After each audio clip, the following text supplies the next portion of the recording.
Now to the Israel-Hamas war. In Manhattan, hundreds of people marched in solidarity with Palestinians. Sunday, the families of hostages are calling for a nationwide strike in Israel. It all comes as Israel plans to expand its military operations in Gaza, and the Prime Minister announced he will relocate Palestinians from Gaza City to safe zones.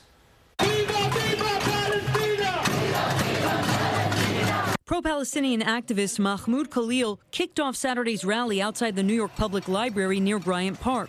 More than 200 organizations took part in the event entitled Stop Starving Gaza, Mass March for Humanity. They called for an end to the war and for the U.S. to stop sending aid to Israel. People from across the country attended, including this mom who flew with her husband from Nevada. As soon as we heard this was happening, we flew straight down. No parent deserves to have their child hurt like this.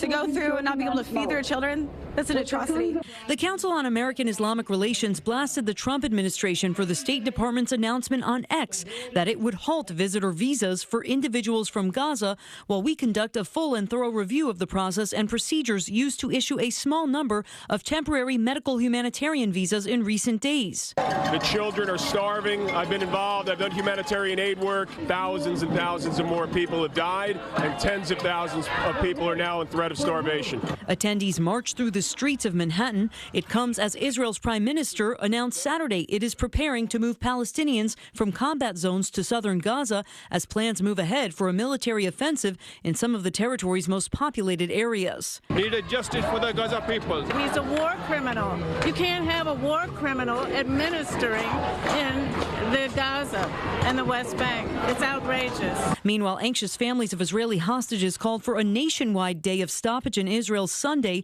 to express growing frustration over 22 months of war. They fear the expansion of war will further endanger the remaining 50 hostages, 20 of which are believed to be alive and were recently seen on Hamas propaganda video emaciated. And the UN is warning that levels of starvation and malnutrition in Gaza are at their highest since the war began.